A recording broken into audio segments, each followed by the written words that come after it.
Ouais, les yeux sont rouges les gars. Ce soir, évidemment, je vais pas vous faire d'analyse. Je pense que ce soir, le match ne laisse place à aucun débat. Et en vérité, si vous êtes supporter du Paris Saint-Germain et que vous avez suivi la saison avec moi, vous le savez, ce match n'est qu'une copie d'une copie de ce que le Paris Saint-Germain a fait cette saison. De l'intensité, de la jeunesse, de la joie, énormément de courses, que ce soit défensif ou offensive, des joueurs qui donnent tout pour le Paris Saint-Germain, pour le maillot, pour les supporters, des joueurs qui se donnent à fond et qui ne calculent pas leurs efforts. Pour la première fois de son histoire, le Paris Saint-Germain remporte la Ligue des Champions et réussit à battre plusieurs records dans le même match. Deuxième plus jeune équipe de l'histoire à remporter la C1, derrière l'Ajax Amsterdam de 95. Quand on dit que le Paris Saint-Germain a misé sur la jeunesse, aucun buteur du Paris Saint-Germain ce soir n'a plus de 26 ans. Quel symbole fort envoyé également quand on voit que le dernier buteur du match est un joueur formé au Paris Saint-Germain qui n'a que 19 ans et qui a absolument tout l'avenir devant lui. Encore un autre symbole, 3 des 5 buts du Paris Saint-Germain ce soir viennent de joueurs de nationalité française qui n'ont même pas 20 ans. Pas mal pour un club qu'on a longtemps appelé maison de retraite et pour un club que l'on dit qui n'est pas français. Avec cette victoire 5-0, le Paris Saint-Germain est donc l'équipe qui remporte la compétition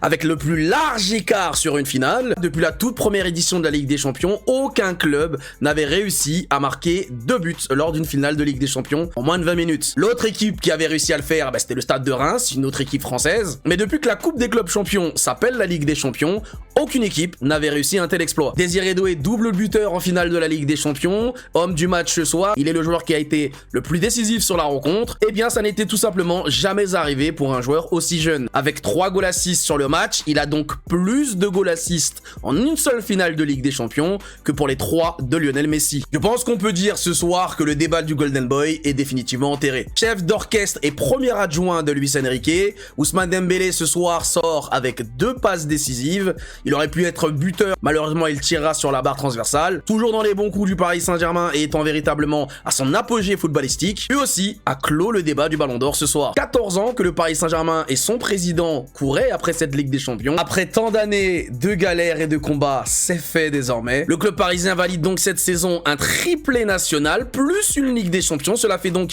un quadruplé de trophées en remportant absolument toutes les compétitions dans lesquelles le club a participé cette saison. Le PSG remporte pour la toute première fois de son histoire la C1. À jamais les premiers, le Paris Saint-Germain devient la toute première équipe française à remporter 2 Coupes d'Europe dans son histoire. Et après avoir hurlé depuis la fin du match et m'être enfin posé, la seule chose que j'ai envie de dire, c'est merci Luis Enrique, merci Luis Campos et surtout merci Paris.